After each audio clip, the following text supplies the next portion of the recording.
Hey up, welcome to another one. As you'll hear in the first moment in this episode, this one was pretty unplanned, and I didn't have anything written down. I thought I'd just have a chat with my dad, a bit of a random chat, so it meanders here and there, and yeah, we talk about all sorts of different stuff. Yeah, it's just a chat. It was the day of the King's coronation as well. If you're ready, let's go.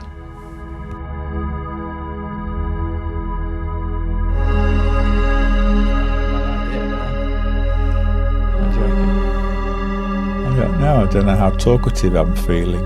Yeah, you might have done it all. I might be getting self-conscious. Yeah. Why? Well, first time round, you just do it, don't you?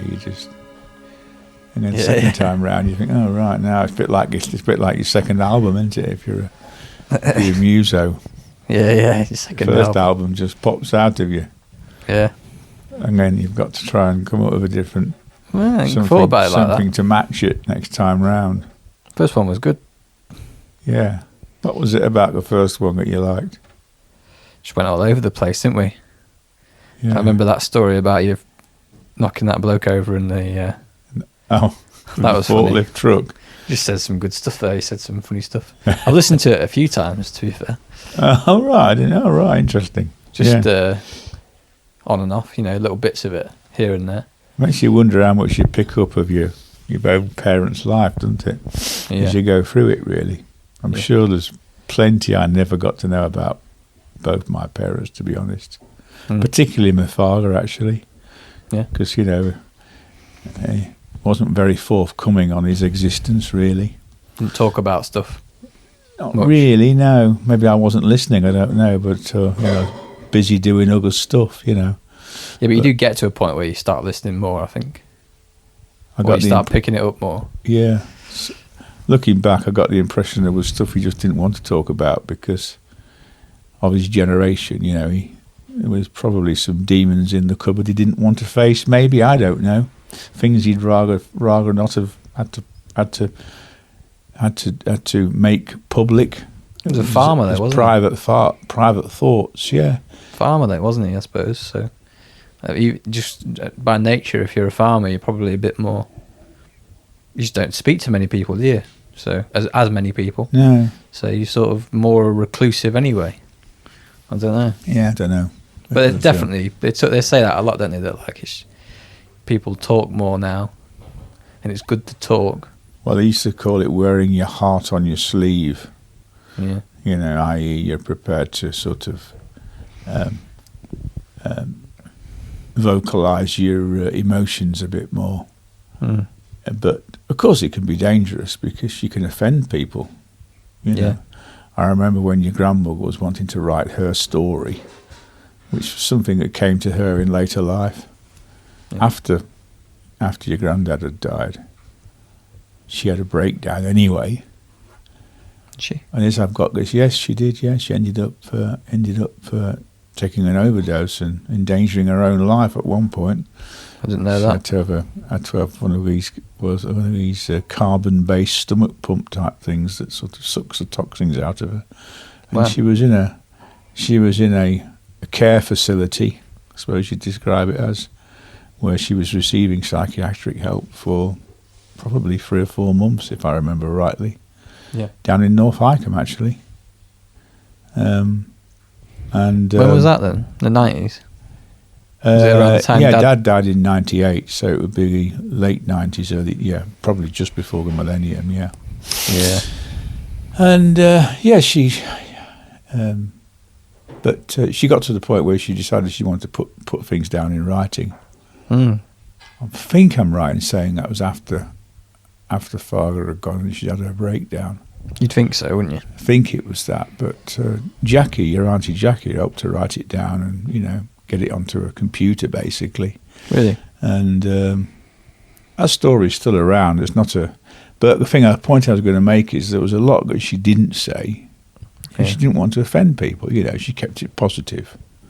Yeah. She kept it anecdotal, I suppose. And I'd be the same, There's bits of of my personal life that I'm would be uncomfortable talking about, really. Yeah. Because That's funny because I don't see you like, I suppose generally, I'm your son, so it's different, isn't it? But like, I see you as quite a person who wears their heart on their sleeve quite a lot. Yeah. Oh yeah. I mean, I'm prepared to accept the sort of ups and downs, and some of the downs involve other people who, like your mother. Yeah. I mean, that's a classic example. I wouldn't, we had a difficult end to our relationship, and we're still carrying the emotions, the pair of us. Simple as that. Yeah. 20 years later, it's still in us. Yeah. Well, you don't forget that stuff, do you? And we still have to pontificate. We still have to consider what happened to us, but it's not something that we would probably talk to anybody else about. No, no need, is there really? Everyone's got those situations going on, haven't they? They've got their own personal experience with that, haven't they? No one gets on with everyone in their family all the time, do they? And some things stretch on right through your life. You sort of, once the die is cast and you've had that difficult situation, you just carry on with it. That's it. You it's what's called baggage, emotional baggage, isn't it? Wouldn't you want to live your life though, where there was nothing? I mean, I suppose you have to. There are some things that have to be personal to you, and they don't tell people, or many people. But surely you'd want to live your life in a way where, like, you never have to do that.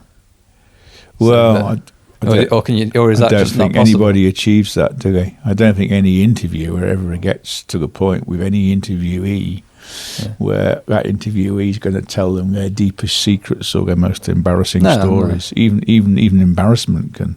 No, but I'm just trying to think of something personally that I wouldn't talk about myself. And I don't know if there is anything. Like, I don't think there's anything I wouldn't be honest about and say I'm shit at this, or I've made these mistakes before. Nothing that embarrasses you. I don't think so. You haven't lived long enough, then. Maybe that's it. Maybe that's the thing. Like maybe it's like naivety and youth that sort of is that. Yeah, it means that. Yeah, I've spoken to some people about this thing, and they say like, I wouldn't have said that about myself or whatever. I wouldn't have divulged that information or whatever it is, and it's like, I don't know. I just don't feel like that. I just feel like you can feel like you're treading on eggshells as the interviewer, though. I mean, I've listened to your interviews, yeah. I mean, it's obvious that you can stray into difficult territory for people. Yeah, and then you don't have to get out of it, sort of thing. Yeah, and you can influence the interview basically from there on in, really, because they've been uncomfortable and then they're instantly on guard, aren't they? And maybe, yeah. And the opposite can happen as well, where you can relate to each other and get it, and you're instantly in, and then you're building a bond as you're going along, aren't you? Yeah. Yeah, it's interesting dynamic. Like trying to get to. I like the challenge of speaking to people that you think you wouldn't. And you're also in a wider context, beyond the things you have done that you might not want to talk about, and the embarrassments and things like that, and the difficult situations in your life. You're not the perfect, well-balanced person you think you are. No. Maybe you don't think you are, but you know what I mean. Everybody's got. Sometimes you think you are, but sometimes you don't. Personality traits is what I. We're all a bit dysfunctional, aren't we? Really. Yeah. We're all sort of. The worst aspects of our character are pretty dismal, really. But we bump along with the other bits on a day-to-day existence. But I'm capable of being callous or uncaring or we all are, yeah.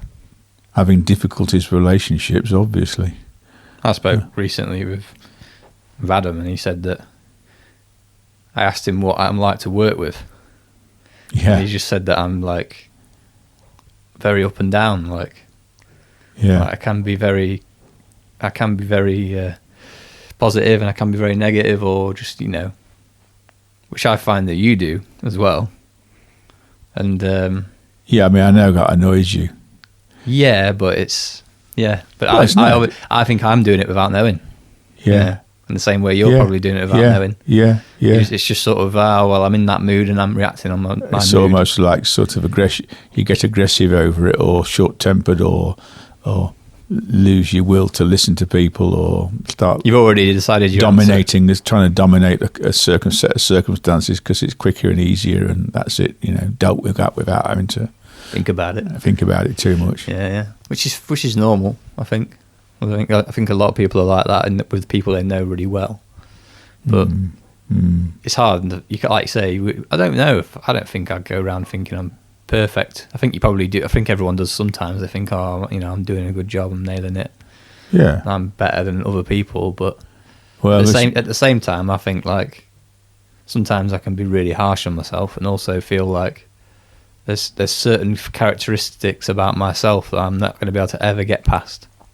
Do you know what I mean? I'm never going to be able to be whatever kind of person you want to be. Like, I'm never going to be able to do that because I'm just, it's not possible. That thing about characteristics of who you are. My father did say something to me when I was only a kid, actually. Probably, I don't remember how old I was, but I think I was probably maybe still primary school. And there was something going on in the yard on the farm, where I was losing interest in something that was going on, and a little job that I got to do, simple little task. Yeah. And he says, "Trouble with you is you only like the glamour jobs, don't you?" Glamour jobs. You only like the glamour jobs, and that stuck with me. I've never forgotten that, because actually, I'm a bit like that. I get bored with something that initially I've been very interested in. I feel it's run its course, and I just switch off. Move on to the next thing. Move on to the next thing. And I'm a little bit like that in relationships. Oh, yeah. Which is a stunning thing for something that's embarrassing for me to say.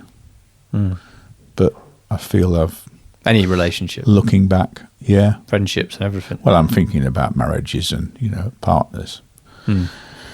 Unable to sustain anything on the long term. But of course, you grow older and wiser. Yeah. But unable to respect the sort of longer term.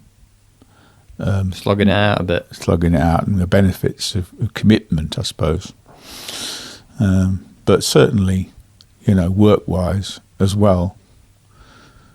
Because work's always been super important to me, obviously. Well, I say obviously, it has. Yeah. Been a big part of your life. I found that the ethic was there to get stuck into it. Yeah. And I now find myself as a miserable old geezer, and a miserable old bloke, berating the general population for not getting their arse into gear and doing stuff. Yeah. For being bloody lazy, basically. Yeah. And that's a I get on my high horse about that regularly. Never get anything done these days, can you? Everybody's looking for an excuse not to finish stuff. Seems that way, wherever you turn, people seem happy not to get on with a job. Yeah. And to put their backs into it. I think that's generally true. But that's because we don't need to, do we? People of our generation don't see the need to work hard. I don't think in some cases. I'm not saying people don't work hard, but like there is.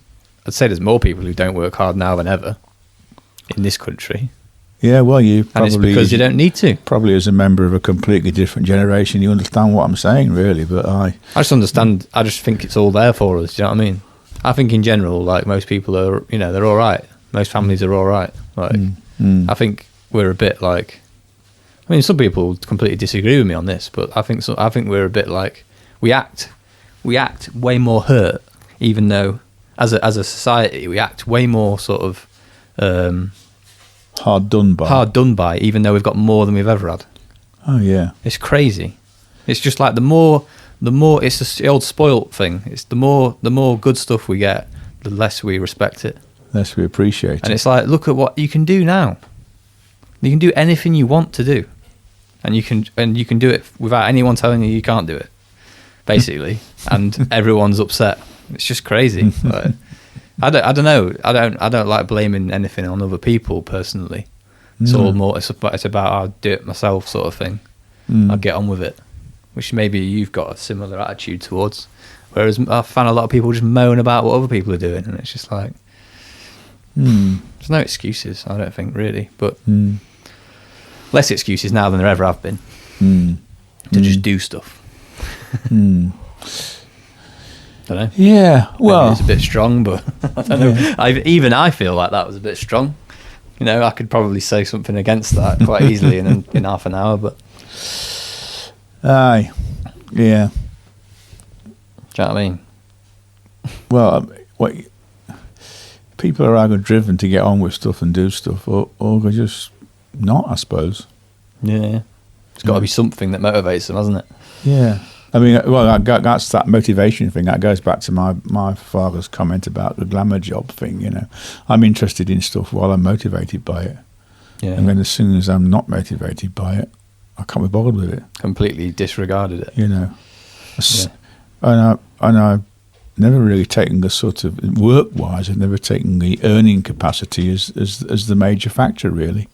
No, I think that's right. I think you're right with that. The money's been secondary to what you're doing, Mm-hmm. and whether you feel good about the project in hand, and not necessarily how quickly it's going to make you your first £1 million or anything, because you don't need that anyway. So. Why even put that into the equation? The important bit is it something useful to do? You know where I'm coming from on that in the various sort of career paths I've gone down. See, it's something good. Yeah. Yeah. But there was a before and after situation in terms of your mother and I being together and then breaking up. Yeah. Before your mother and I split up, I was on the same journey that I'd set off when I was a kid, you know, and certainly when I was a student and going into a sort of further education and picking an area of specialisation up in the industrial design and stuff, and being a student in Coventry and moving into an adult world and running a business and with all the ups and downs of that. Yeah. During all that early part of my life, I felt like I was just I was on a predetermined course. It was all completely and utterly reliable and secure, and all I had to do was just keep going down that road. Mm-hmm. But of course, when that relationship broke up, it was sort of it knocked the entire edifice down with it, you know.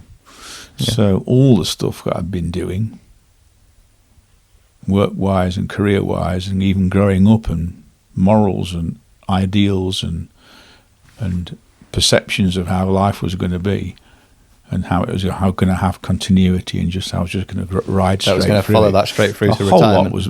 All that follow through that I thought was just a continual conveyor belt of life just fell apart, along with the marriage. Yeah. So that's why I ended up having a fresh start, because I hadn't got anything left of the old thing to start, really. Yeah. Effectively, it got collateral damage, really, because it was such an emotional roller coaster, splitting up with your mother. Yeah. And I was probably due a midlife mental breakdown or crisis or middle age, whatever you want to call it. Yeah. I was probably due that anyway, so it just capitulated it and turned it into a sort of like a full stop, basically. You know, that's the end of that. You can't go back into that. You can't open that door and go back into that world, because that's gone. So hence you spend time sort of floating around in the ether. Yeah. You know, sitting in a caravan, in my case, staring at four walls for a year or two or three, until you start picking up some threads. Start again. And something different. But it was also partly this idea of, you know, wanting something fresh and exciting to do. This sort of wanting a new glamour job, if you like. Yeah. So you were always on with that, though, aren't you? the next thing to do that's going to be. That's what you mean about work, isn't it? Is that you're always trying to think about something in the sort of realm of work, aren't you? Or something that's a job. Yeah, I mean, not for the money, just for for something that has meaning. Obviously, things have moved on now because hitting retirement at 66 is not. It's not a physical thing. Obviously, it's a mental thing entirely. It's just another year, isn't it? I'm 66 as opposed to 65. So what? Yeah, not next much year difference. I'll be 67, God willing. Apart from the sort of social surrounding of it. Like what everyone thinks of that age as being officially retired. You can slip into a world where you're supposed to be a retired person, and so in the context of work, that just makes me want to carry on. Because I've always wanted to do what other people aren't doing. Yeah. That's my biggest thing, because I think that's the easy way through life, especially in terms of keeping interested and keeping interesting. Yeah. And possibly having some sort of opportunity as an entrepreneur to move forward financially and have something, build something, do something different. Probably wrongly. At the end of the day, everybody wants a box of cornflakes or whatever it is they have for breakfast. So make cornflakes. I mean, you're going to be in business, aren't you? But for me, I'm interested in the sort of more obscure stuff, really. That where you've got a chance to, I suppose, from an ego-driven point of view, you've got the chance of being a big fish in a small pond. You can be relevant in something rather than just sort of yet another guy who plasters walls.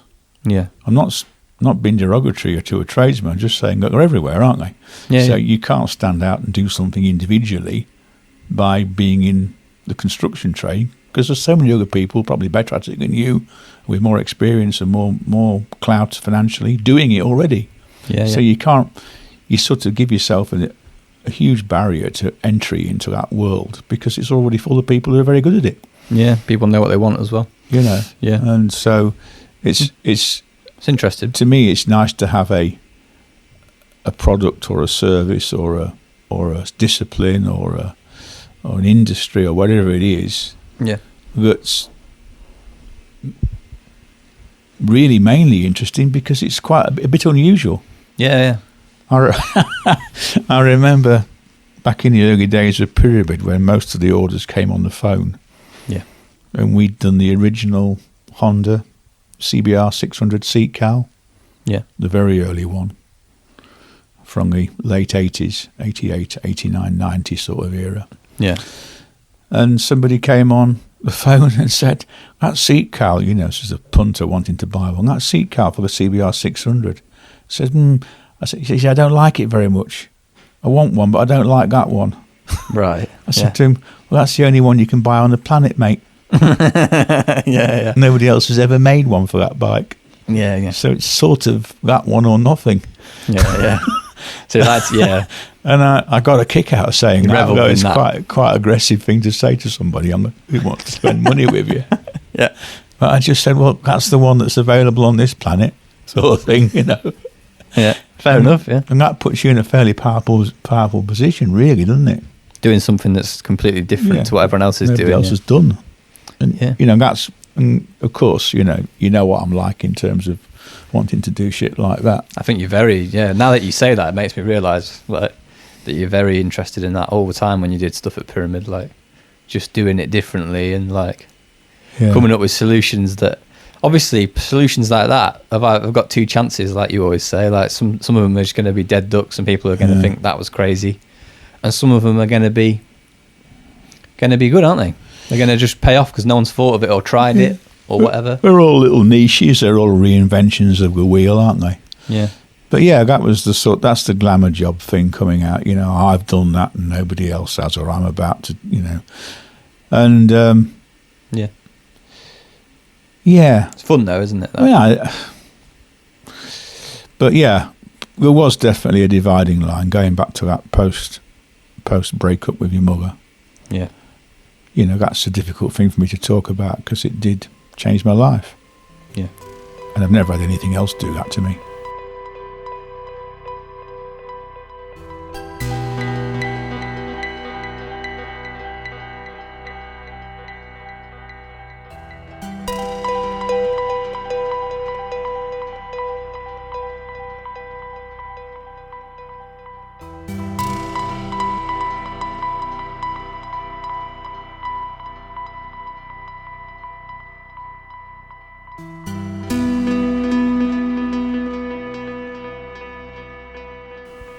Yeah, but you've had a good life though, I think, haven't you? Oh, of course, quite. Did manage to get back into things. One of the early opportunities I got was with the Shore Trust in Gainsborough. Yeah. And I got that through Liz, my friend Liz. Yeah. And she was working there as a sort of part-timer, not as a volunteer. It was paid employment. Mm-hmm. But Shore Trust, just to explain, is a national organisation. I think originally based in Wiltshire. It basically is a lot of government funding goes into it, but it was one-to-one. It was one-to-one support work basically. Yeah. The idea being that therapy for adults with learning difficulties or mental health problems who had needed support in order to hopefully to move them back into the world of work primarily. And the idea was that this was work therapy. So there were projects going on all over the country, and Gainsborough was one of them. Yeah. And when I went to Gainsborough, they were running a couple of projects. One was a self-funding thing to some extent, but I think quite a bit of government help. Money had to be bid for by those people that were running the organisation. Yeah. One of which was a friend of Lizzie's, a lass called Leslie. She was senior there, mm-hmm. and she would be doing the bidding for the funding. Yeah. But Liz got me a job there. She could see that I was sort of languishing 2-3 years after the breakup and doing nothing, and I was probably people who knew me at that time would be interesting to talk to about the state of mind I was in, because I was, into depression and generally a bloody not a positive individual to be around. Always wanting to lament people with my story of woe. Well, even when you went there? Not when I was. As soon as you're in the work environment, of course, it springs you out of it, because you're forced to get on with your day and relate to the individuals you're working with. And we used to provide them with transport to and from work, so there was often a ride into Lincoln in the Land Rover or the crew bus or whatever it was to pick them up. And we did a couple of jobs in Gainsborough while I was there.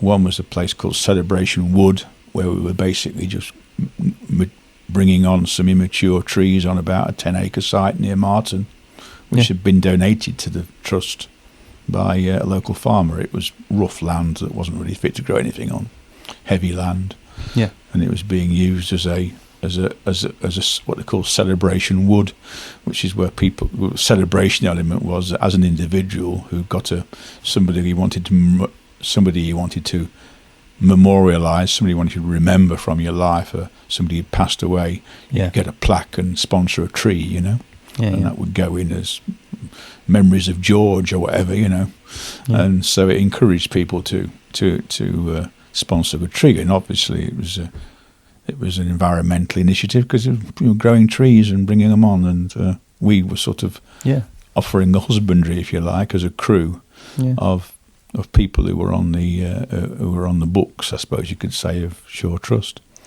And I was one of the one-to-one support workers looking after them. The chaps and the How girls. many people did you work with then? We only had a small number. We probably had about 12 or 14, I think, in total, and they weren't always there every day. Mm-hmm. They sort of came and went, and that was where I met Mr. Bailey. Yeah, man. On that one. Did you enjoy working with him? With Mr. Bailey? Oh yeah, I mean, it's a revelation when you've not been involved in stuff like that. This sort of, because what kind of issues? You've got a lot to learn. What kind of issues did he have? What was it? Well, I guess he still has them. You're going to ask me to get medical now. You're not good on that technical description. No, I don't really know what is I can't. I'd be talking. Is it some kind of autism? Maybe? Yeah, it's some kind of autism. I'd be talking off the top of my head. I'm not qualified to tell you exactly what was wrong with the guy. You weren't interested, I suppose. He was an adult with learning difficulties. Yeah. Whose mental age was probably just a young teenager. Yeah. But he was a lovely lad to be with. Yeah. And certain circumstances made he struggled with certain circumstances of overstimulation in a group situation would set him off. Yeah, send him into a bit of a craze. Yeah, but he was a lovely guy. And what was one of your nicest memories with him? Hey? What's one of your favourite memories with him? Well, we used to... What did you used to do that made you laugh or whatever? Well, what was interesting about him, I don't know about favourite memory, what was interesting about Mark was that he had skills that weren't obviously apparent, you know.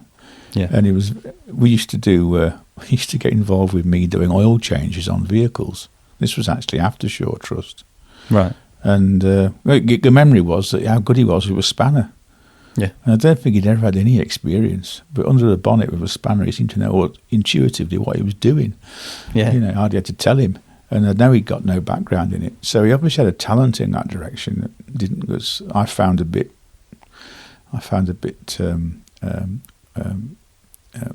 frustrating that he'd never managed to really get the best out of it.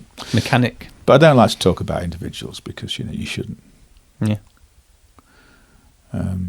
Well, I suppose it's hard for people like that, though, isn't it? The people who are in the system in that way, and they've been identified in a certain way, like. Well, Shaw Trust. Yeah, Shaw Trust was a system that worked as much for the. This is my honest opinion. The system was set up at least to work as much for the people that were in the roles of managerial and staff. It was working to their favour as much as it was for the people who were actually clients, if you like, on supposedly benefiting from the facilities. It was a bit. It was. The idea was that we were supposed to be moving these clients on so that they were temporarily with you. Yeah, and you helped them. You gave them a psychological boost or a confidence boost, and then you helped them find employment and they go back into the world of work where possible. Not always possible, but certainly they hopefully move them on. But to me, it seemed that it really turned into a situation where people didn't want a difficult time in terms of constant new people coming into the system who they didn't know and didn't understand and were awkward to work with, and they had to craft something out of them. They were happier with the status quo. Having a group of people, the clients they knew that had always been there. And that was more comfortable from a managerial point of view and from a staff, hands-on staff, day-to-day sort of work, one-to-one support work. It was better just to deal with a bunch of lads or lasses that you knew and you could control, because there was an element of controlling people because they could get out of control, some of them, because of psychotic situations and what have you. So to deal with that easily, you just kept the same group. But that was really contrary to what the thing was all about. It was supposed to be moving people on. Is that not a good thing, though, for like all those different people who need that help? Is it not good that they've got a group that they go to and they recognise people there? And well, you'd think it would be eternally productive being in that situation if you've got mental issues that are possibly you can't escape properly. But actually, it was like a graph of improvement, followed by a plateauing over time, followed by an actual deterioration. Yeah, never moved on from it. There were people on that course, on that scheme, that had been on it too long, got trapped by it, and were recognising the fact they got trapped by it, and were deteriorating because of being still on it. Is it not a thing in my unprofessional opinion, as just a helper? That's the way I saw it. I saw it when I went on to work for adults, supporting adults afterwards, I said to my manager, I'm interested in a beginning, a middle and an end for my clients. I'm not interested in a beginning followed by forever, where I just get I draw the wage for them permanently being there. It's because I don't think that's doing them any good.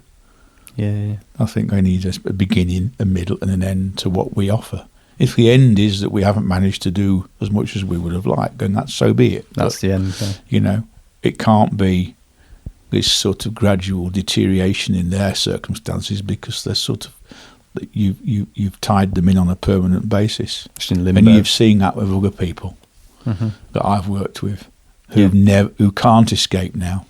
Because the system enjoys them being around, because the system understands them. It knows the limits. It knows the barriers. It knows what buttons to press to keep things working smoothly. And it doesn't want to get rid of them. It doesn't want somebody new and chaotic arriving. It wants somebody it knows. So these people just become institutionalized in these areas, in these facilities that are supposed to have moved them on. I suppose that's the nature of what's difficult about that job is that end of the day, most people want a job that's like predictable and sort of understandable. And obviously, if you're not getting paid loads of money, then they don't want it to be too complicated and too hard. So they end up trying to simplify it for themselves. Yeah, you can't. It's perfect at the cost of the end user.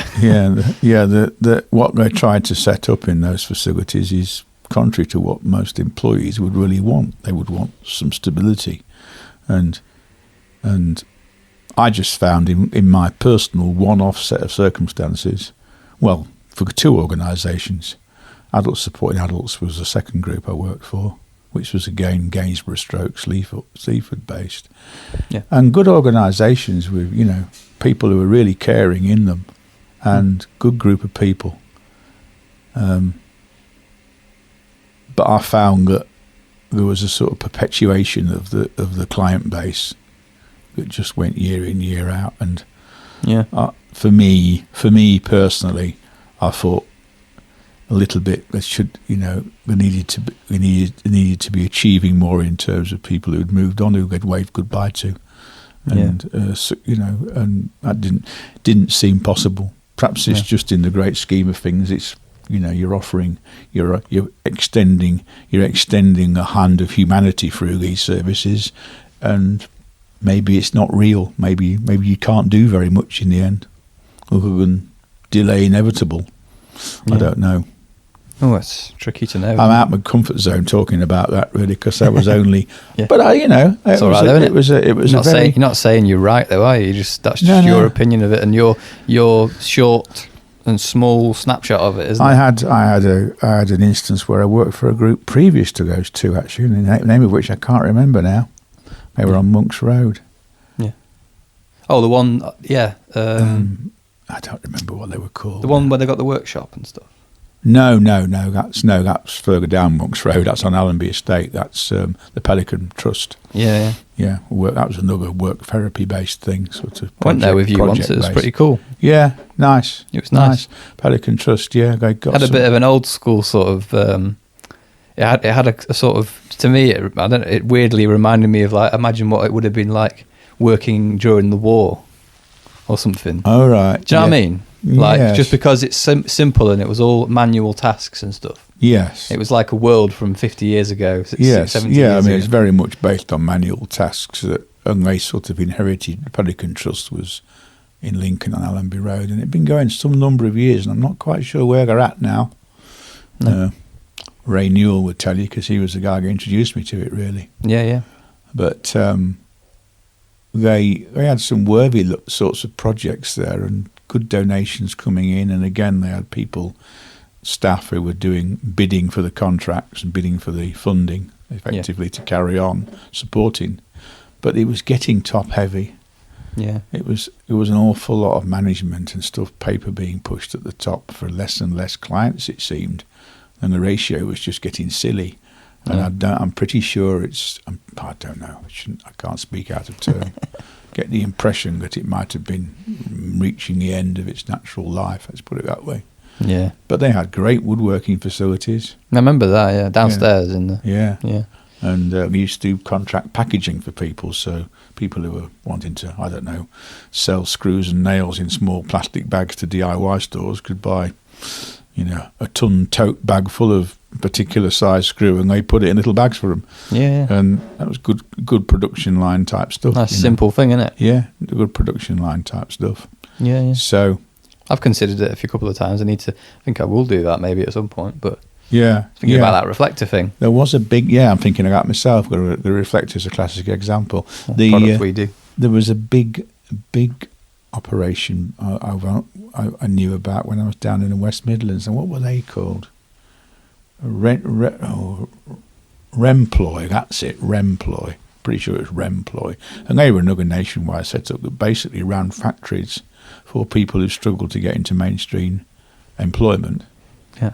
But it gave them opportunities to work, and there was a lot of packaging and production line type stuff. So the repetitive nature of it was good, you know.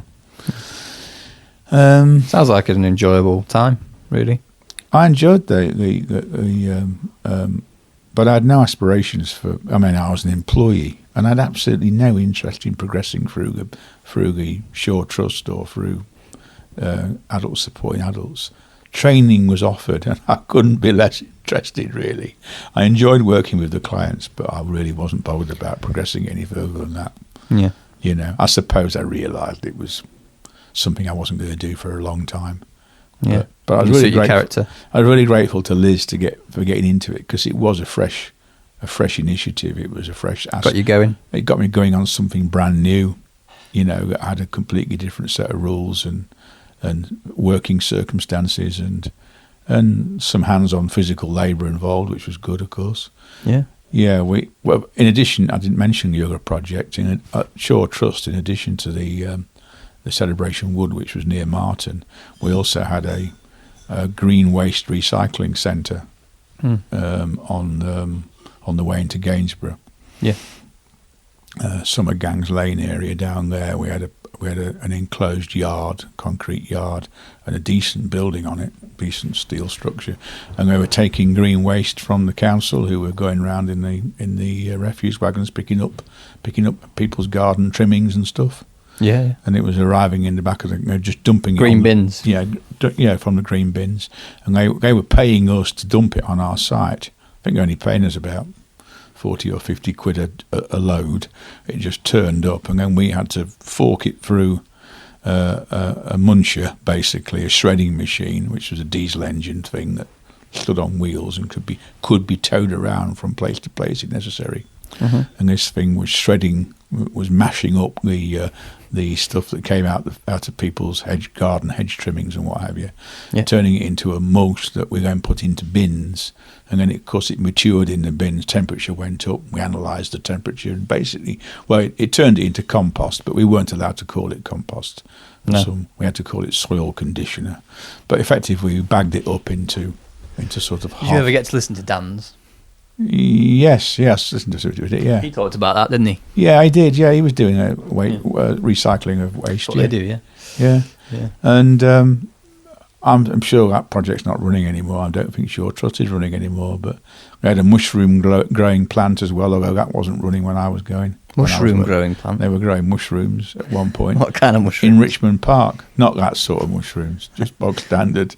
Table day. Yeah. They had a controlled environments on a couple of units, sort of glorified polytunnel setups, I suppose, on Richmond Park in Gainsborough. Really? They'd finished doing that by the time I got there.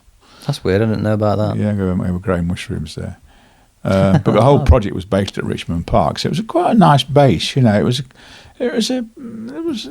enjoyed the life, really. It was okay, but anyway, that came and went and got bored with that and something else.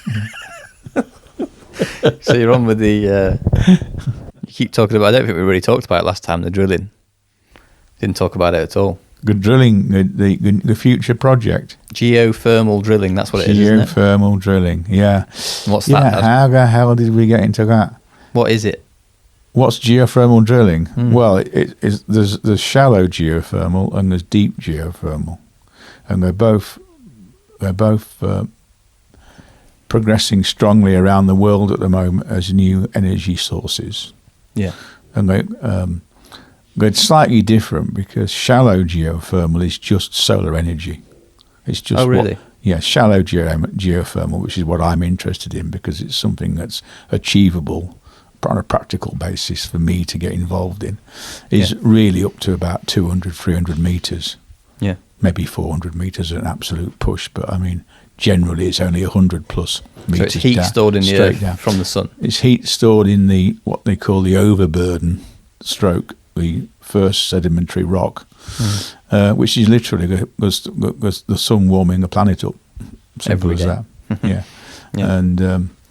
And there's some interesting statistics. The sun imparts enough energy to the planet per day to last the entire planet's human race's requirements for a year. Yeah. So just harness there's 365 times as much energy arriving from the sun on the planet every day as we could possibly use if we turned all the other sources of energy off, i.e. burning stuff. So we just don't harvest it. Can't capture it. Yeah, we're not currently capturing it. So shallow geothermal, which is basically harvesting the energy that the sun imparts into the ground, is just a variation on solar panels.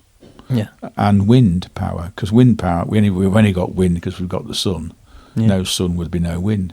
So we gain energy from the sun via wind, by wind turbines out in the North Sea. We're gaining it worldwide with solar panels on the surface, but we're not taking full advantage of what's under our feet. The heat beneath my feet. And of course we can. So the shallow geothermal, the only real use that's got is that you can circulate water through a closed system, a loop they call it, and that water goes down at one temperature and comes up at a higher temperature. Slightly warmer.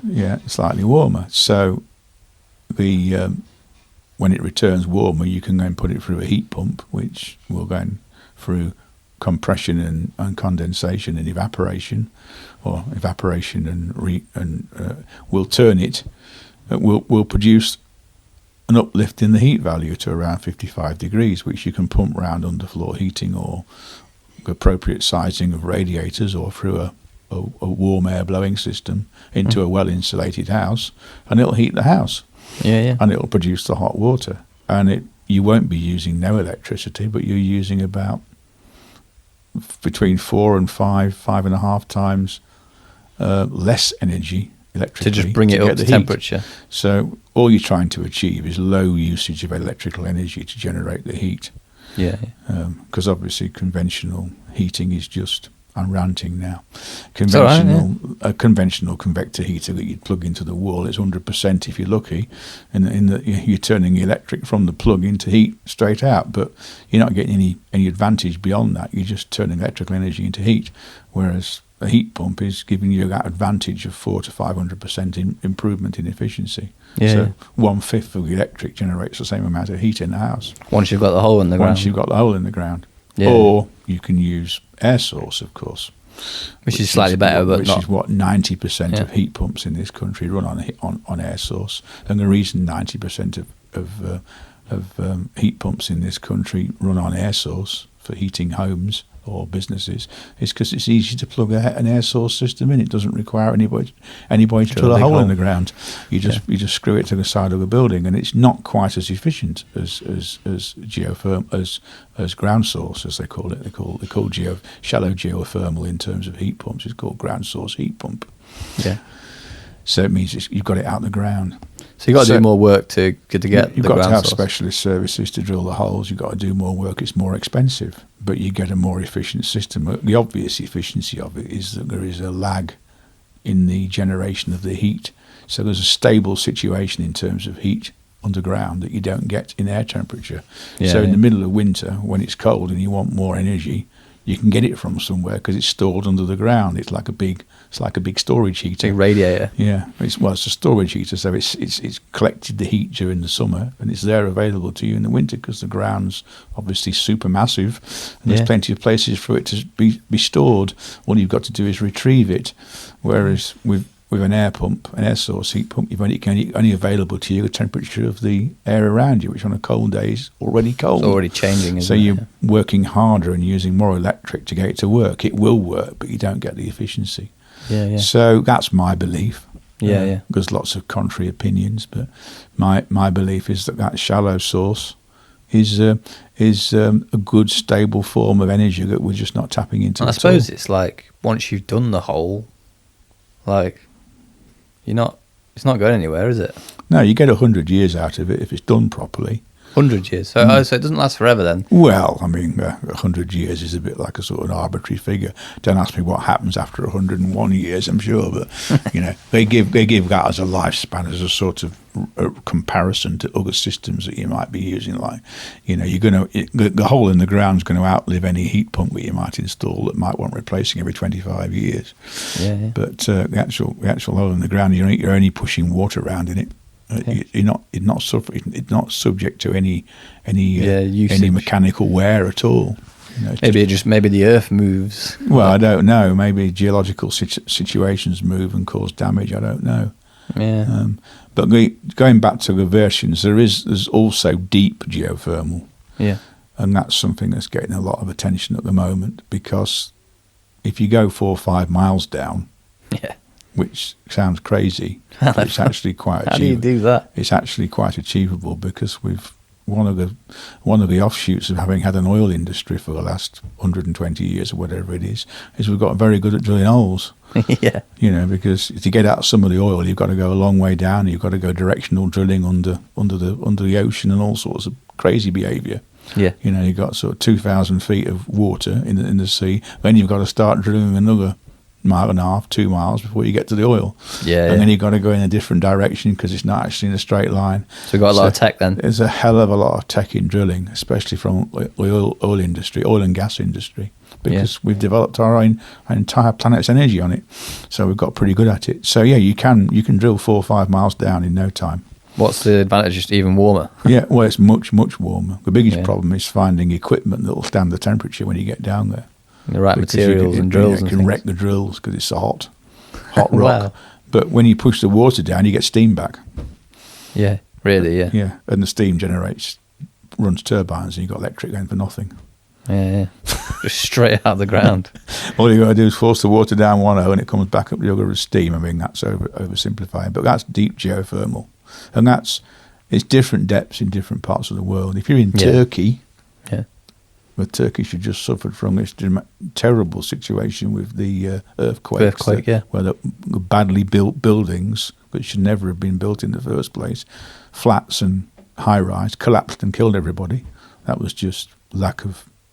Are they closer to that area of... They're in a place where the earth's skin is very thin. Where the crust is very thin, and you haven't got to lot of earthquakes. You haven't got to go down, so you get the earthquake because you got the meeting of the various tectonic plates, and it's thin, so you get there's a lot of heat very close to the surface. So they don't have to go anything like as deep to get a lot of energy. So there's a lot of geothermally driven turbine electrical generation going on in places like Turkey, and Iceland, obviously. I mean, Iceland's famous for its geothermal. It's hot water, sulfuric water. They don't have any. Their entire heating system in Iceland is just run from hot water out the ground. Stinks though, apparently, doesn't it? Yes, sort of full of sulphur, isn't it? Yeah. Mum said it stunk. Yeah, I don't really. Yeah, she's been, hasn't she? Yeah, that's right. I've never been. Yeah, interesting place by the looks of it. Yeah, I should think it is. Yeah, Reykjavik, the capital, isn't it? I mean, it's basically a fishing community, but I think it's got a bit more sophisticated over the years than that. But they're in a remote spot, so difficult for them to be central to very much, really. But they've certainly got a reputation for being leaders in environmental energy, because they've got this access to all this heat under the ground. I guess there's not many people there, so they can sort of try out new things a bit easier. I don't know. It's a bit like Orkney, isn't it? Yeah, the Orkney experiment's a good one. Yeah. I mean, islands can try that stuff, can't they? Islands are an excellent starting point for all sorts of. The hydrogen energy thing is relevant to a lot of islands. I mean, the Canaries are on with it now because they've got the sun for the electrolysis. Yeah, and they've obviously got a need for hydrogen fuel. On islands, well, not obviously, they have got a need for hydrogen fuel on islands, simply because every cubic litre of cubic foot of gas that they want to use, they've got to import in bottles, basically, on ships, driven by diesel engines to get it there before they can burn it. Yeah. So if they can have hydrogen to power things, to get away from burning gas, produced on the island. Get away from generating electricity by burning gas that they've had to produce on the island. They've had to bring to the island on ships that have had to burn more energy. You know, the island nations are the small island nations like the Canaries, with sun and waves and tidal and wind, offshore wind. They've got all sorts of opportunities for green electricity generation, which they can then use for electrolysis to generate the energy they need to put in vehicles and to burn for running the ships that run around the ferries and what have you, container ships and stuff that go to and from. If they were burning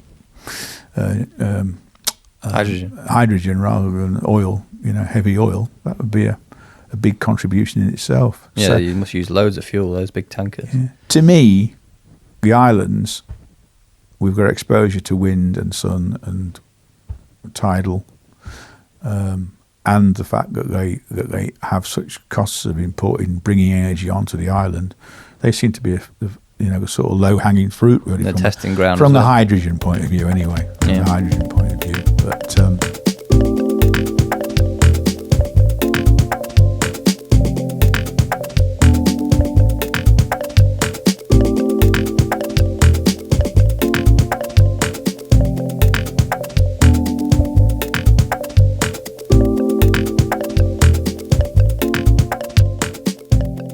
Did you watch the Guy Martin thing about it? Yeah, I thought it was really good. You liked what he was? Yeah, it was cool. I thought it was excellent. Yeah, I mean, the insight into this was the energy program that he ran about 4 or 5 series on, didn't he? Yeah. And about the transition to greener energy. Yeah. And the reintroduction of fusion. Yeah. And fission rather, and then fusion on the horizon, which is happening up the road here at Gate Burton. Apparently, it was finally chosen as the centre for fusion research, wasn't it? Really, yeah. They're going to throw billions at Gate Burton, which is amazing because it's just across the road from Gainsborough. Yeah, man. The old power station there is going to be the centre in one of Europe. Only one other centre. The one across the river from. Yeah.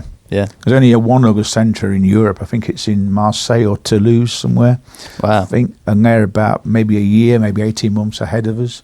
But there's going to be some interesting people about to speak to, isn't there? There's going to be some interesting people on that Gate Burton site. If it they've been given the green light. That's it. That's where it's going to happen. Yeah. But fusion, eh? Yeah, well, you can get fusion's a bit of a kind of hard one to understand, isn't it? But it's basically it's all about getting more energy out than you're putting in. Yeah. It's possible to make fusion happen by putting more energy in than you get out at the end of it, but that's a bit pointless, really. But they're trying to capture it. They're trying to make it work so that they reckon they can get down to about 10% of the energy and equals of the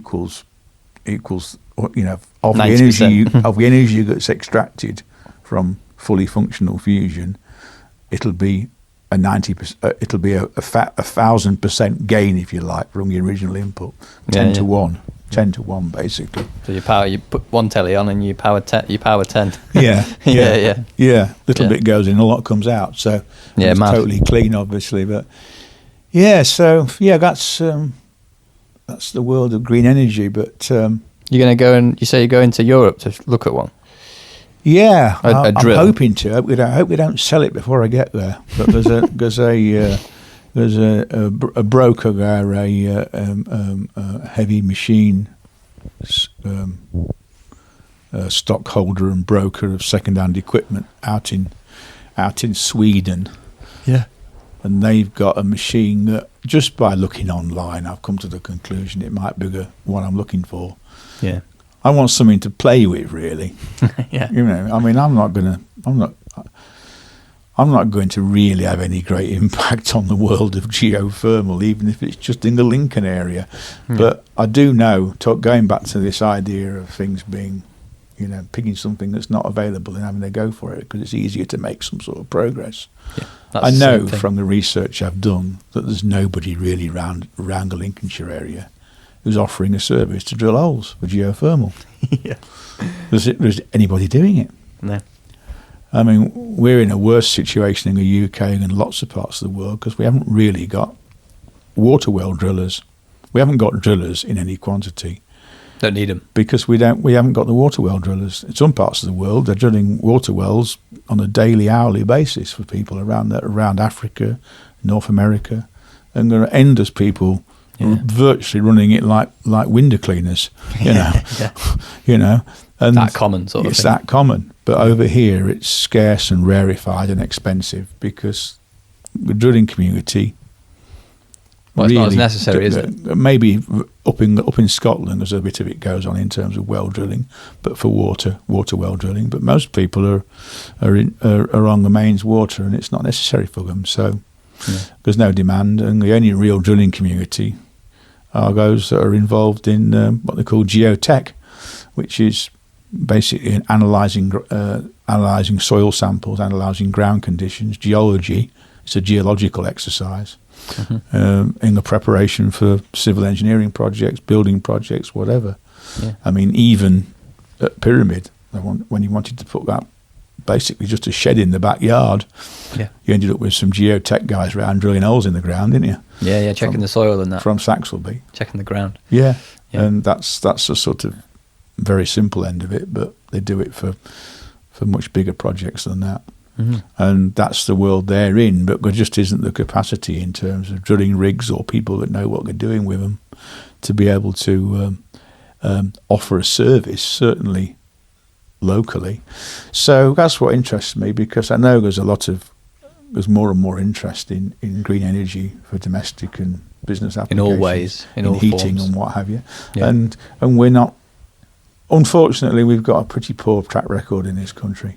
We're lagging well behind most of Europe. So you want to go and get one, bring it back here and play with it, and then I suppose the end goal for you would just be to be able to offer the service. And every now and then you drive out with your drill and you put a hole in someone's backyard. Yeah, I mean, it sounds crazy, but it isn't at all. It's not crazy at all. In some parts of the world. It's just different to what everyone else is doing. In Georgia, last year in America, I follow a podcast by a guy called Brock Yordy, who's the sort of online social media guy for a magazine in the States called The Driller. A good driller. The Driller. And they do a weekly podcast type situation. Chat. Brock does when he'll interview people in, and they're well into it over there, but the numbers are just completely different. I mean, New York State's probably the best example. And they've got a target between now and 2030 of 2 million holes in the ground in New York State for geothermal. Fucking hell, man. 2 million? Yeah. Between now and 2030? Yeah. Jesus. It's a big number, isn't it?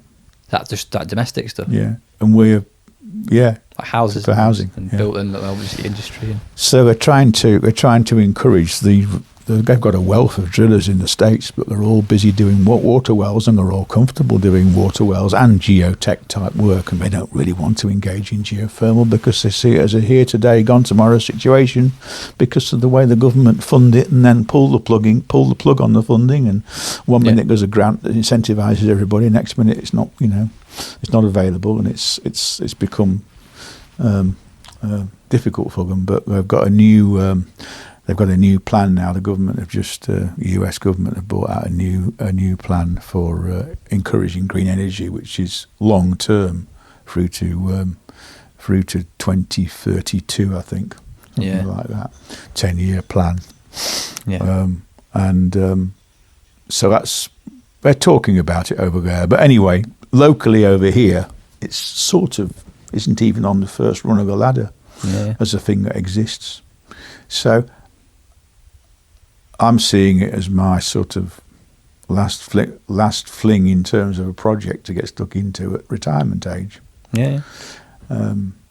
That brings with it all sorts of issues, because you don't get looked at seriously by people if you're saying, I'd like to get into an industry I know nothing about, and by the way, I'm retirement age. And I've got no experience in that industry whatsoever. Right, okay. Is it a simple industry like, making fairy cakes? No, it's drilling holes in the ground, geothermal. Right, okay, it's got equipment and compressors and mud pumps and all sorts of stuff and safety issues. And you're going to do all that? That's your biggest barrier. What's that? Do you think that's your biggest barrier? It's a difficult subject. Yeah. There's a book there, which I bought. What's that called? The American Bible on Groundwater and Wells, it's called. 1966 copy, this is. Yeah. I mean, is that complicated enough for you? Yeah, it's mad, isn't it? Jesus Christ. There's loads of graphs and things in this book and sort of diagrams and stuff, but it's actually a bit of a Bible in terms of drilling, mainly for water. I mean, we do talk about geothermal, but basically it's drilling techniques, of which there are endless versions. Yeah. So it's both an art and a science. There's different geologies to drilling. There's different types of drilling kit you can buy. But the one red tape as well. Yeah, and the one I'm attracted to in Sweden is actually a South Korean made drilling rig. Yeah. Which South Korean, which is sitting in a yard getting rusty. But that yellowy orangey one. Yeah, that orangey looking thing. It's a DB Hankin, I think its name. I forget the name of it now, but Huyken. It's about 28-30 grams worth. Yeah. I knew it would probably be more like 250. Yeah. 200 grand knocking on. Wow.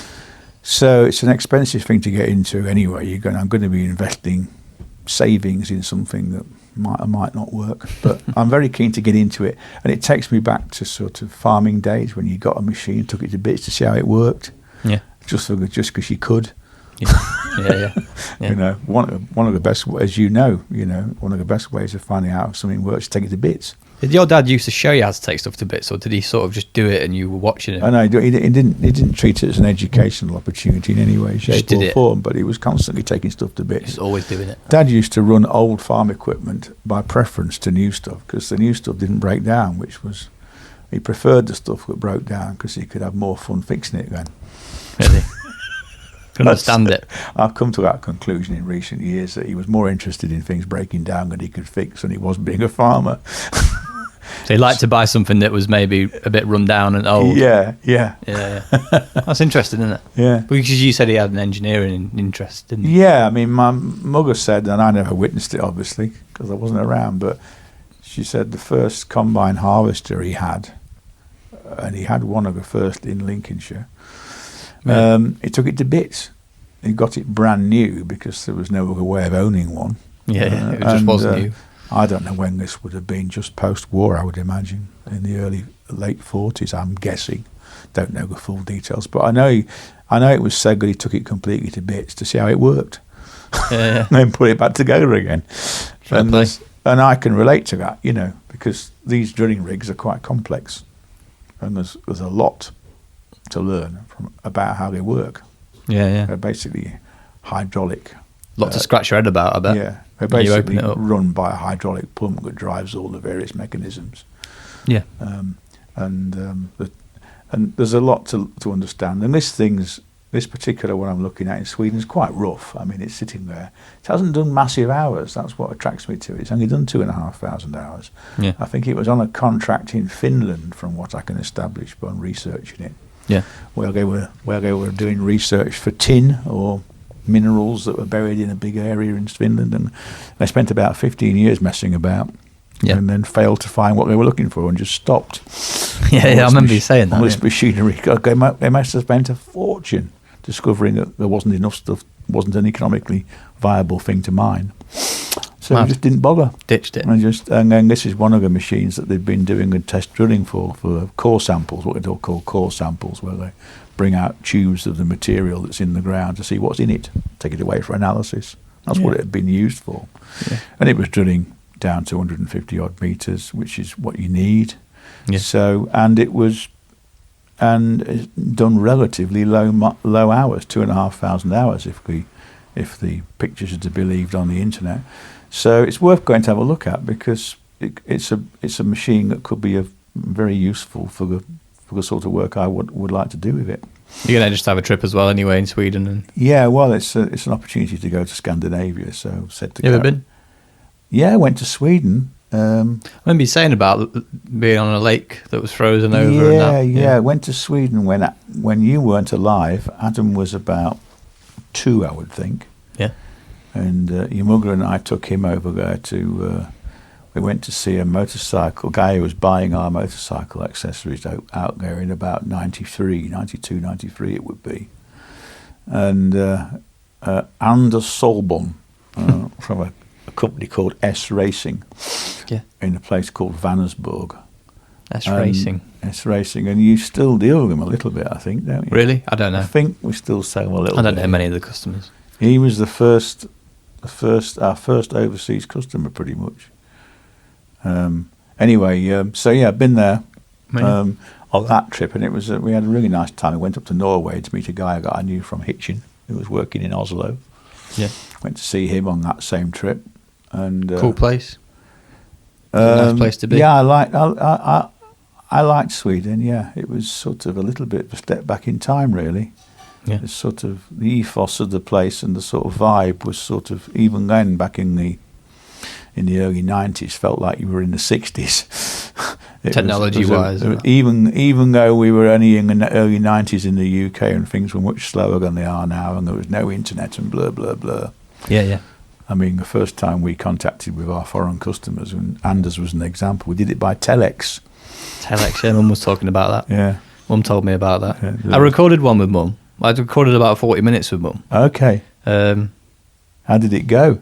Good. Great. She just rambled on about telex machines for 30 minutes, part of it, but which was really interesting, and her first jobs in the city and stuff. Yeah, she'd have been exposed to a lot of telex machines in the city. Yeah, but she was exposed to the transition as well, which she said was interesting. But yeah, she wasn't. I don't think she was happy like releasing anything, but I think she enjoyed it. But I said we'll record a few, and then when you're gone one day, I'll put them out then. Yeah. Or I'll just listen to them. Well, that's when you say when you're gone, that's a big subject, isn't it? But God, would I love to be able to listen to my parents again. Yeah.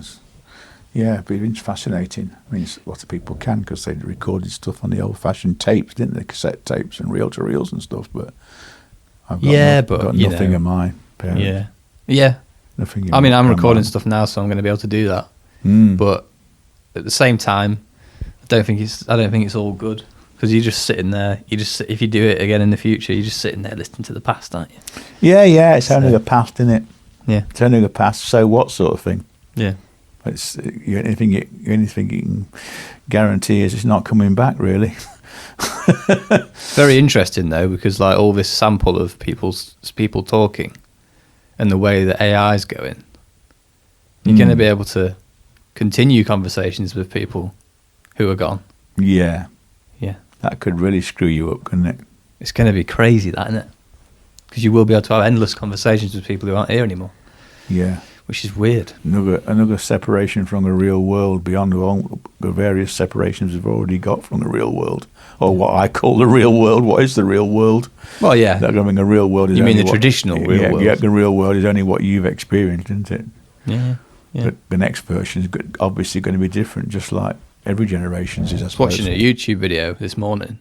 Yeah. In bed, and which is what I do. I think I spend most time on YouTube on my phone, to be fair. Yeah. And there's this music. Don't you find that winds your partner up? Probably. Does it? Yeah, I probably do. If you asked her, I think I probably do spend too much time doing it. Do you think you could probably knock it back a bit and give her a bit more attention? Yeah, probably. Yeah, I could. I think definitely I could, yeah. Yeah. I mean, careful what you wish for. Yeah. Well, I don't mind talking about that. If she wants me to do that and she listens to this, and she'll be looking at me now while we're listening to it going, that's fine. That's fine. You need to realise that kind of stuff, don't you?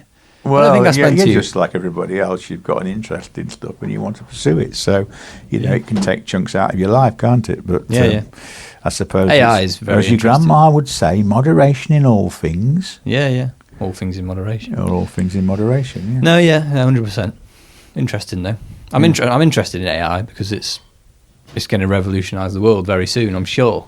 But this guy was just playing songs. Go on. This guy was playing songs that weren't actually made by the people who it sounded like.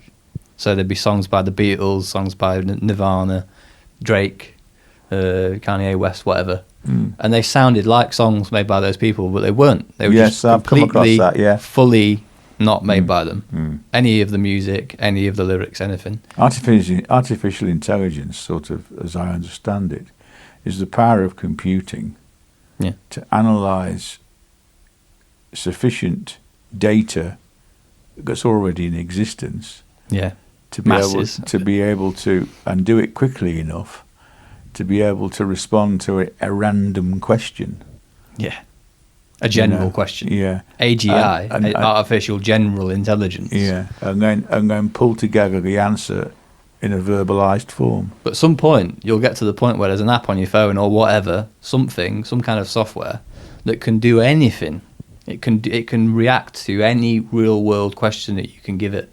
So you give it a prompt to create a certain type of music with a certain person who's dead about a certain subject, and it'll just do it.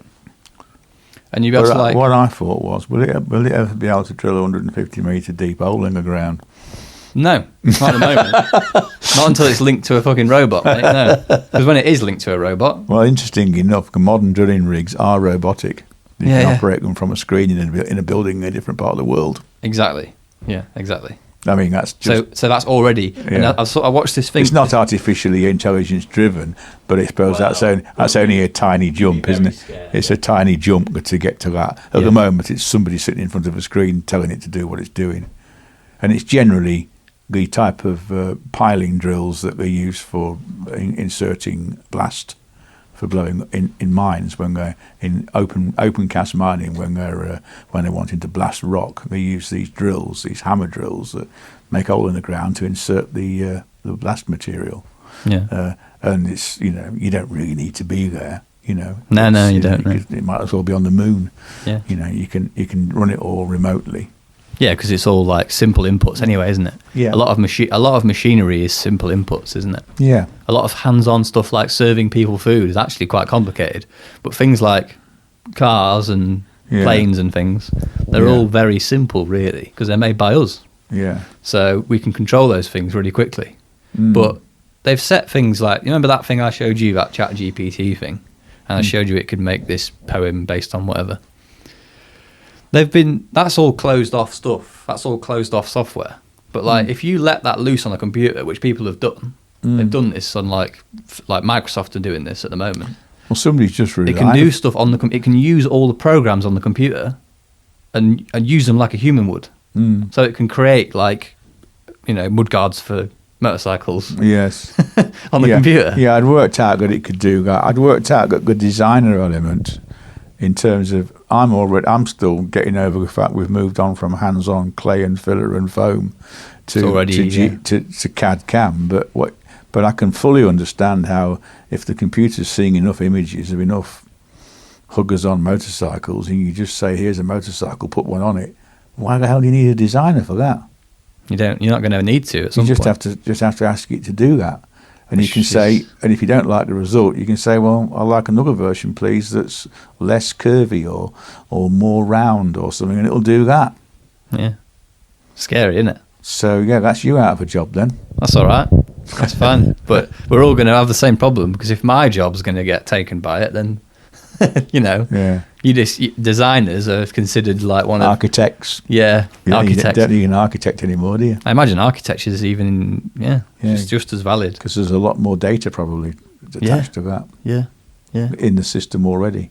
What we're doing is quite specific. The only limitation is how much data is available on the subject, isn't it, I suppose? Yeah. If you get sufficiently stupidly obscure, then I suppose it would be difficult for it to generate a result for you. At this moment in time, But yeah, I mean, it's how interesting is that?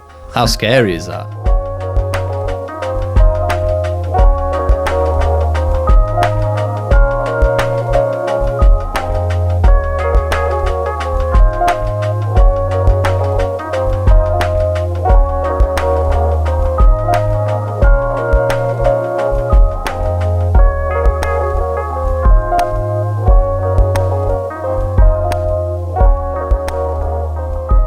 I was going to say, it's been on the media over the last fortnight. We're talking April 23. A very senior member of Microsoft has resigned, hasn't he, over this? I hadn't heard about that. Yeah, right. Very senior member, and it's a guy in his late 70s, I think, who's virtually well beyond retirement, but still very active in Microsoft. Yeah, has walked away from Microsoft over this AI thing because he says we need to call a halt to it. Yeah, a lot of people have said this. Yeah. Until there's some proper work being done on it to control what the outcomes are. Well, they're scared, aren't they? A lot of people are scared of it. It's running out of control, they say, at the moment. Yeah. Basically, is what he's saying. It's being allowed to run out of control. That's why I mean it's scary, because the potential of it is almost too powerful for us. It could be too powerful for us. Yeah, we could end up with minions of computers. Yeah, so which is mental. We lose our power of self-defining future. And we've written about it in enough books and films, haven't we? Yeah. We've talked about this to ourselves in films and things way too many times, so it's all coming true, really. Yeah. It's potentially coming true, which is... I mean, you don't know how the future's going to happen, and people obviously talk about technology in all sorts of, weaponry and everything. Well, most of the things we've done technologically have advanced us. Yeah, that's the thing, isn't it? That's the thing. So all these things we've done. We've got this confidence that we keep on advancing with new technology, and to some extent, you can't deny that progressing technologically should lead us to a better world. I mean, the fact that we spent last 200 years pumping stuff and digging stuff out of the ground and setting fire to it, I mean, that's already Stone Age, really. Yeah, compared to what we're still running around in cars that burn the stuff, and we're still sitting in homes that burn the stuff. But really, it's already history. Detached from us. We haven't got round to using that one day out of 365 of the free energy that's arriving every day. So we are moving on into new technologies, but is generally a good thing. But I suppose there are there's always bad circumstances ways to take it. where we can. I don't know what the precedent would be for it. Previous, well, I suppose atomic bomb. Yeah, atomic bombs. Or just weapons in general. Learned how to split the atom, and the next thing you know, we're chucking stuff at Hiroshima. Yeah. But we soon realised that we can't be doing that. We've still got time to blow ourselves up, haven't we? But it's one of my friends said recently he works. I'm not going to mention his name, but he works for a company that works for a company that does flares and things for fighter jets. That's one thing they do, but they do a lot of stuff like that, defence stuff. Oh yeah. And he just I don't know if he's just taking the piss or what, but went on a night out a week or two ago. He said to me and Gemma and everyone else who was there, he was like, the world, in 3 years' time, something bad's going to happen. Oh, and I was like, what do you mean? And he's like, someone that's worked said it. And then just wouldn't say anything else. It was just that was it. Oh, right. I was like, nice one. That's great. Conspiracy theories. Well, yeah. And it's just like, how can anyone Whose fault know? was it? Presumably he was blaming somebody for it, was he? No, he wasn't blaming anyone. Oh, right. Normally it's somebody's fault that things are going to go wrong. No, he was quite straight about it. He wasn't going all crazy. Not Donald Trump's fault then. He was doing it. He was saying it in a way. He was saying it in a way like, we're all fucked, whatever, sort of thing. And it really knocked Gemma for 6.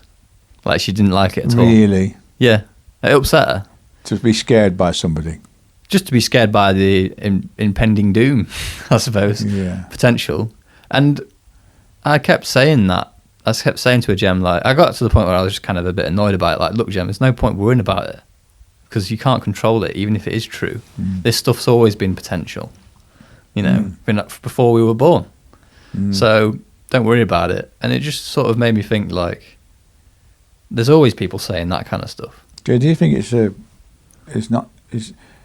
it's unnecessary and unhealthy to do too much thinking then?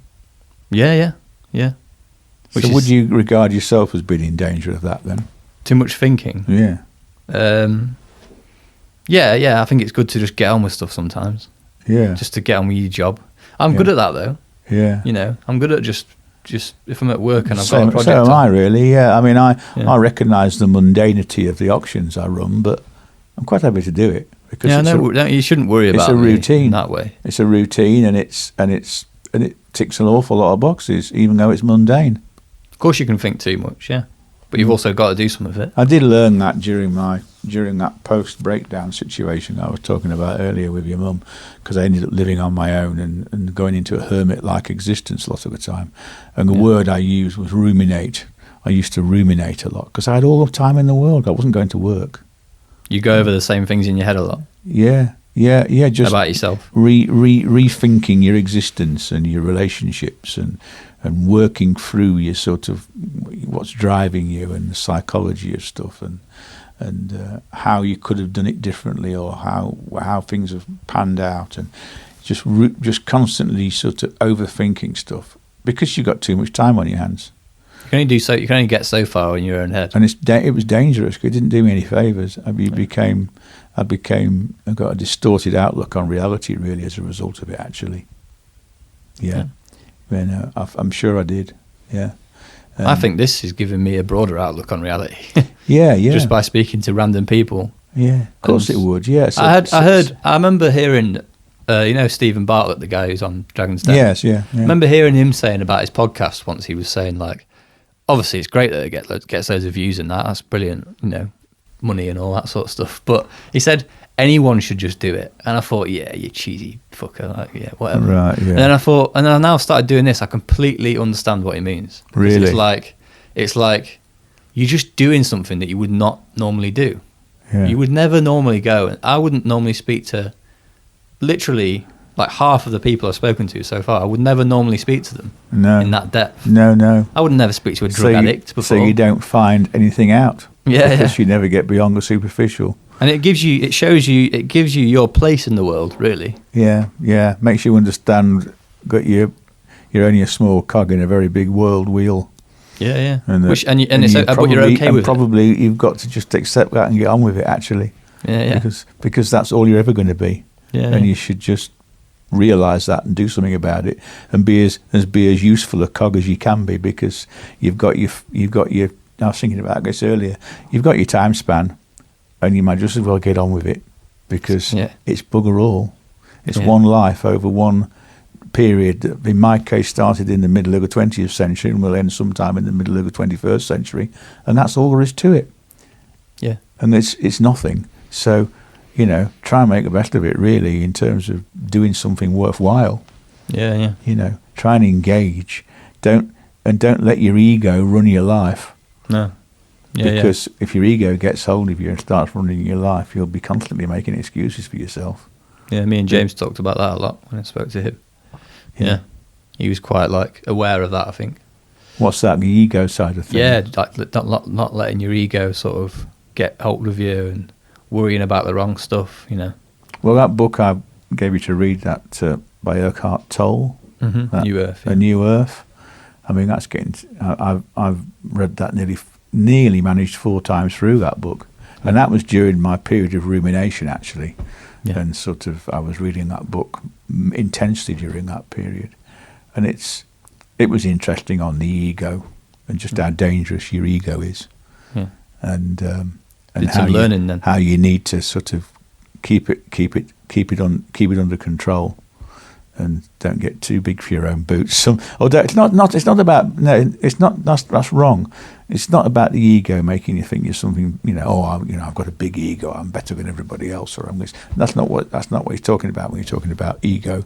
It's really about the way it drives you to behaviour that does you no favours. Yeah. It corners you mentally, and makes you relive stuff over and over that's detrimental because it feeds off it in some way. Yeah. And I'm not really fully explaining it, but I know what you mean, though. It gets you into rhythms and stuff that that aren't serving you. Can't get out of. And meanwhile, time ticks by, and you're not going anywhere. But again, I appreciate the fact that there are times in your life, and I'm talking about that post-breakup period again, there are times in your life when you've got no bloody choice because you're not fit to do much more. You're you're a car crash anyway emotionally, so you've just got to sort of tick over at the side of the road, cool down a bit, and try and get back on the hamster wheel of life later. Yeah. Check out from it for a bit. And you do, I mean, you end up I end up on a sort of in a state of sort of permanently thrashing away at something because work-wise, because I feel I've got to. It's your nature, isn't it? Even though I haven't got to, still can't stop doing it. Yeah, me too. Yeah. And I'll be the same when I stop the auction game and go into the geothermal. Yeah. And I won't run both side by side. I'll stop one, start the other, and that'll be it. Yeah. I predict, possibly. Then I'll start panicking about that. But yeah, how did we get onto that? Don't know, mate. I can't remember. Yeah, I don't know. Don't matter. AI and work opportunities and what will the dangers and Gemma being upset about it. That guy's reaction about we're all doomed. We're not all doomed at all. It's a load of rubbish. Yeah, I don't believe it, but she sort of did, and we're just in an evolving state. That's all. As I say, we're basically we've got a long way to go. I think we all care a lot about the human race. I mean, look at what today was the day we watched the coronation. Yes, and it's just like we're so invested. Even like I didn't even think I cared about that. But I came around here and you were watching it, and I was immediately sucked in because it's all about humanity, isn't it? Yeah, it's all about us. People. We're all interested in ourselves. They only represent us in all our.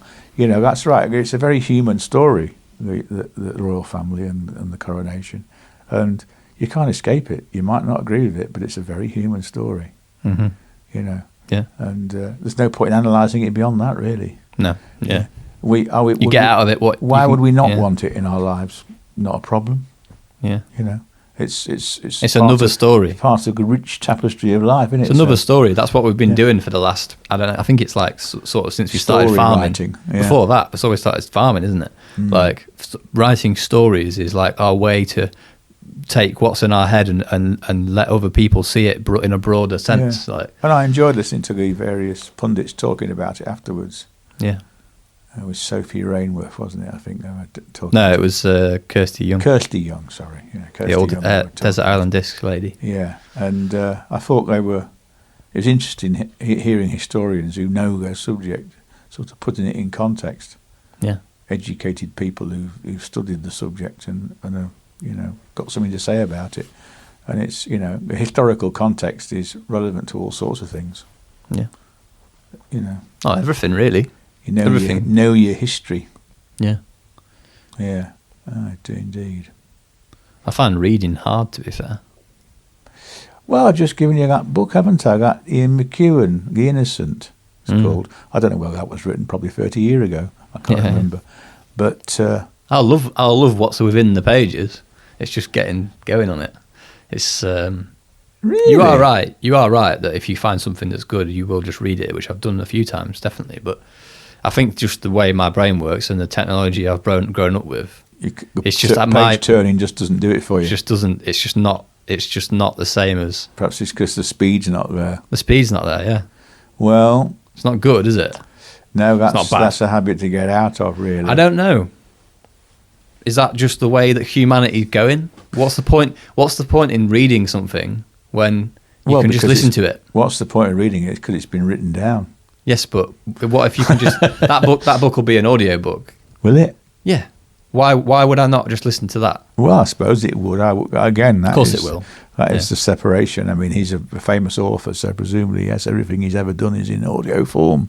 Probably read by himself. Yeah. Yeah. I mean, or someone else. I've not been a big reader. Don't get me wrong. No. I've not been a big reader. Your grandfather was a pretty big reader, actually.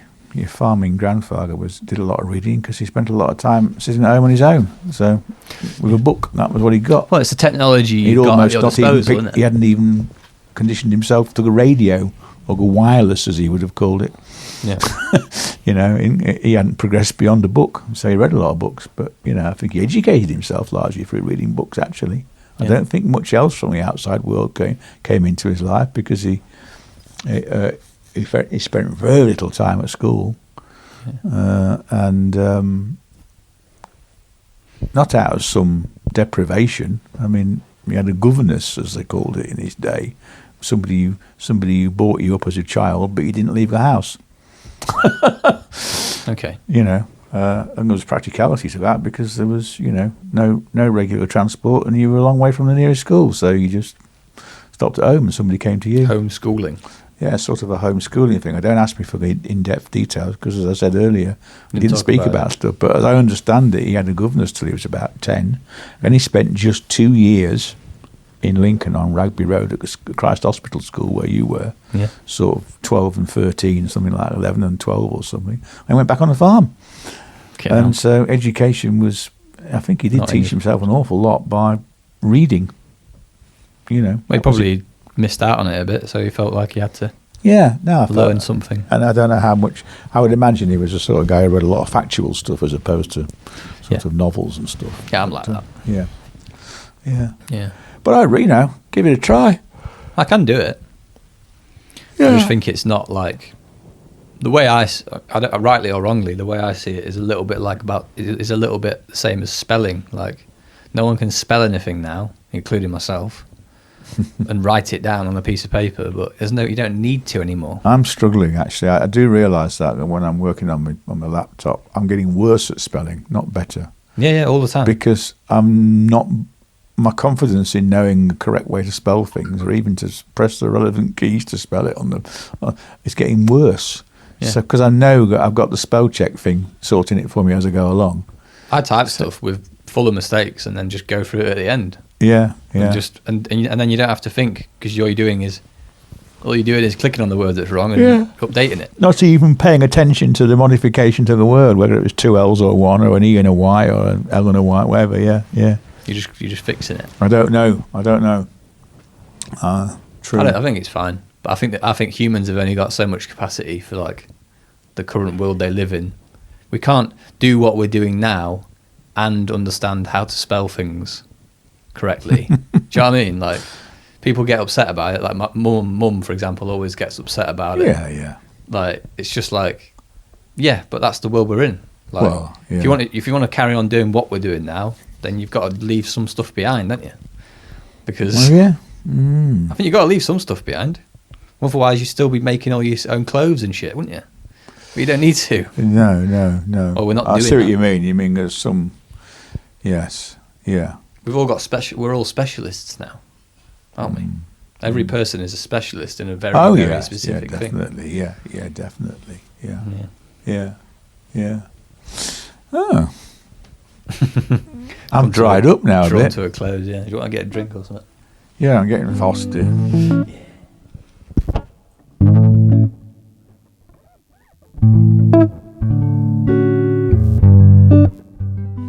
Thanks for listening to that one. I think I brought my dad to a sort of... I think I bored him to death, maybe, at the end. I'm not sure. But he... to be fair, like... It's quite normal for him to sort of just lose interest in a conversation and kind of end it in a kind of ungraceful way. But that's all right. I don't mind. It's what he's like. I'll see you again in the next episode.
you.